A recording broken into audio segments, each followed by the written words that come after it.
Et bonjour à toi à tous, aujourd'hui une vidéo qui va vous parler des jeux auxquels j'ai pu jouer en cette fin février et les jeux auxquels je vais jouer début mars. Il y a pas mal de choses à dire dans le domaine du hack and slash, du RPG et du jeu vidéo de manière générale. En tout cas des jeux qui me plaisent et sur lesquels je vais m'attarder. Alors tout d'abord parlons de Path of Exile 1 et 2. Donc Path of Exile 1, il y a eu l'événement sur Path of Exile 1 qui était la semaine dernière le début. Je l'ai fait, j'ai participé. Je dois vous avouer que le fait d'avoir joué au 2, c'est pas que j'ai pas envie de jouer au 1, j'aime bien le 1, j'adore le 1, j'aime toujours le 1, mais j'ai tellement plus envie que le 2 avance, évolue et nous amène sur quelque chose de nouveau, d'un peu plus frais en fait que PE1. Parce que là, l'événement de PE1, au final, c'était oui, ok, il y a 19 nouvelles ascendances, mais c'est là qu'on s'aperçoit d'une chose, c'est que les classes, c'est une chose, l'équilibrage, c'est une chose, mais moi, l'ensemble du jeu était le même. Vous voyez ce que je veux dire? Genre, il y avait rien de spécialement nouveau. La seule nouveauté était le système d'idole dans Path of Exile 1, là, dans l'événement. Et je pense qu'il y a vraiment un truc à faire. Peut-être au niveau des tablettes de ce qu'on a dans Path of Exile 2, pour adapter cette idée des idoles de Path of Exile 1 là, qu'ils ont mis dans l'événement, qui était cool. Le reste, c'est pas, je vais pas utiliser le terme réchauffé, mais où est-ce que je veux dire? Genre, ça m'a pas hypé, ça a pas réussi à me garder, donc j'ai monté un personnage level 98, ce qui est déjà beaucoup, mais j'ai vraiment le sentiment que j'en ai fini avec, cette saison qui dure depuis juillet, en fait, hein, c'était, Settlers of Calgur. J'ai envie de voir autre chose, en fait. J'ai envie d'un petit peu de renouveau dans l'univers de Path of Exile 1 en termes de mécanique et compagnie, et j'ai envie surtout de voir la suite de Path of Exile 2.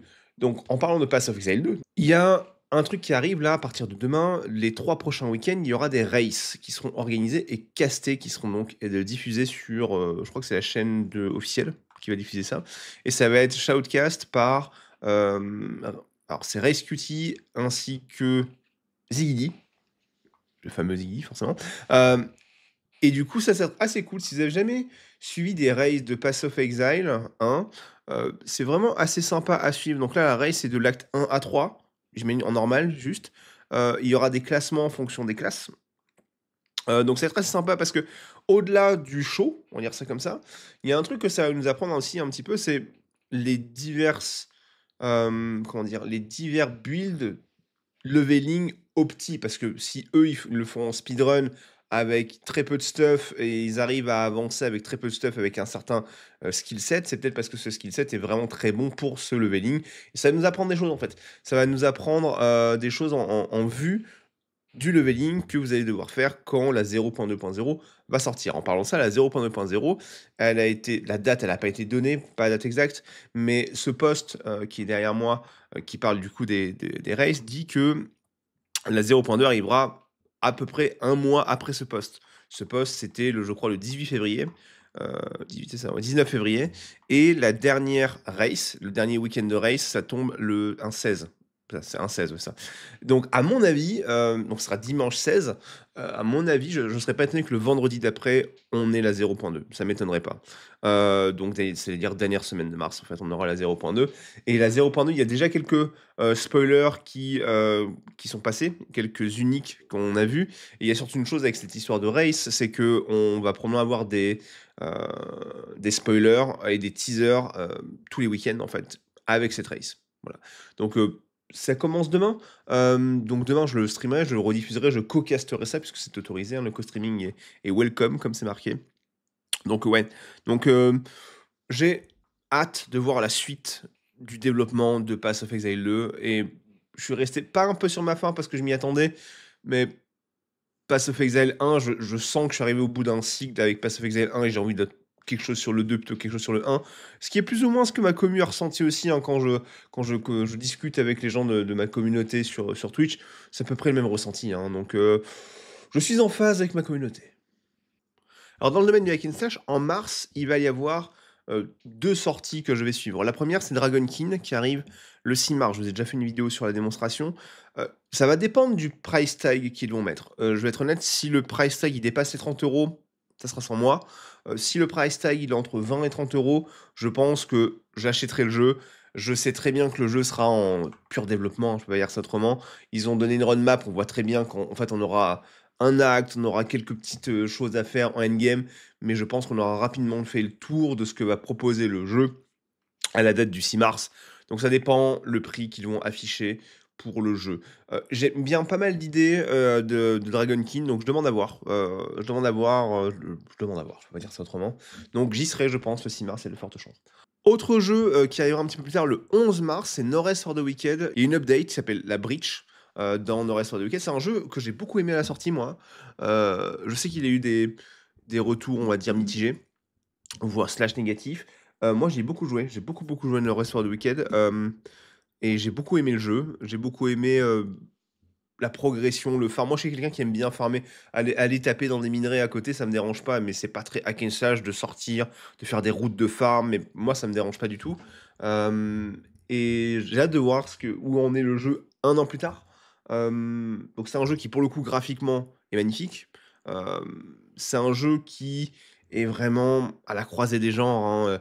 Il y a un côté Dark Souls, il y a un côté hack and slash, oui, parce que quand on ça, c'est un truc, j'insiste souvent sur mes lives, c'est un truc que peu de gens ont expérimenté, mais le jeu, quand on arrive à un certain niveau, quand on a, poussé le farm, quand on a farmé ce qu'il fallait faire, en fait, bah, on accélère, en fait, le farm. Le farm, il est vraiment accéléré. On n'est pas au niveau d'un hack and slash, c'est pas vrai, mais ça ressemble plus à un farm de hack and slash au bout d'un moment. On fait les runs, on fait les runs dans les activités endgame pour récupérer des ressources, pour améliorer son stuff. C'est très hack and slash-esque, on va dire, à ce niveau-là. Mais il faut y arriver, en fait. Le tout début peut ressembler à ouais, un Dark Souls et pas du tout un hack and slash. Je dirais, le début, c'est 95% Dark Souls, 5% hack and slash, et à la fin, on est plus sur du 85-15 ou 80-20, d'accord.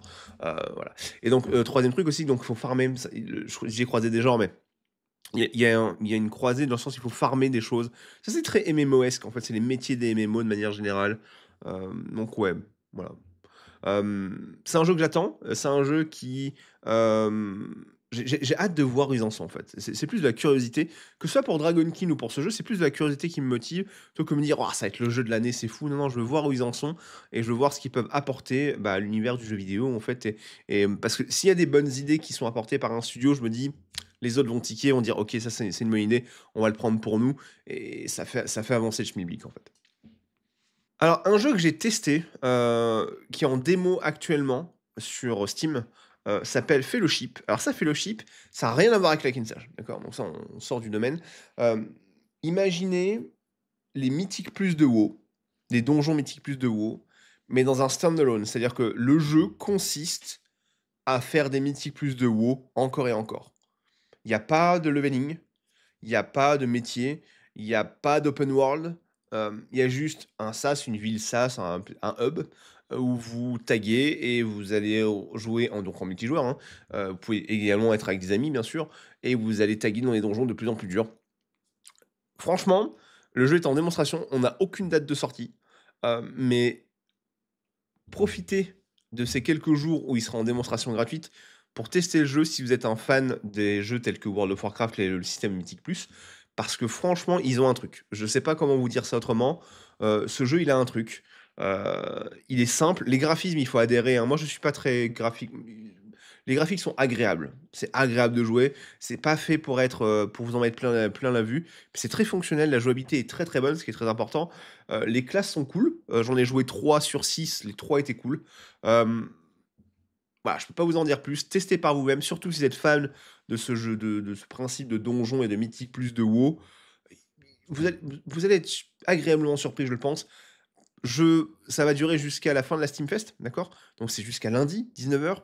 C'est gratuit, testez. Je ne sais pas quand est-ce que sera le prochain test, mais je vous dirais de garder un œil dessus parce que c'est de la bonne, comme on dit ça. Et donc enfin, on a eu des nouvelles, de Last Epoch. Donc Last Epoch, le nouveau cycle sortira le 2 avril. Nous avons eu un trailer. Ce trailer est pas mal, une bonne qualité de trailer. J'ai été assez agréablement surpris par la qualité de la vidéo et du trailer. Le trailer, on n'apprend pas grand-chose.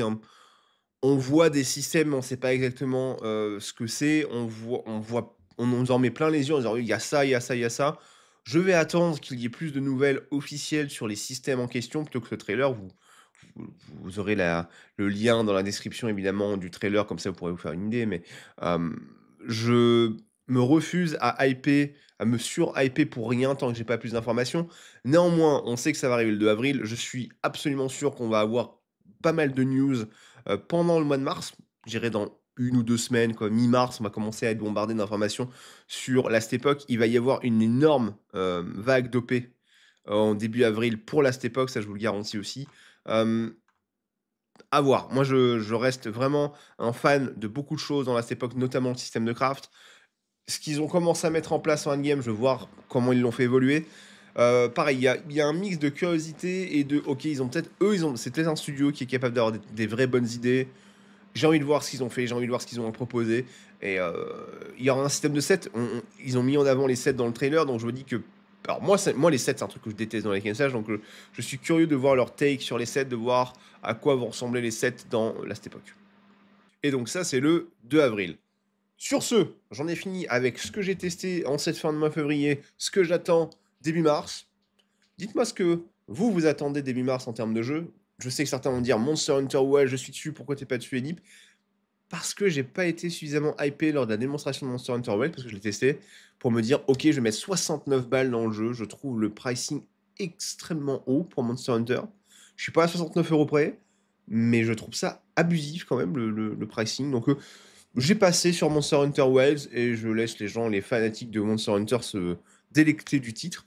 Mais moi, c'est pas trop mon truc. Bref, dites-moi dans les commentaires ce que vous allez tester, ce que vous attendez en mars. Et dites-moi aussi ce que vous pensez de ce format de vidéo.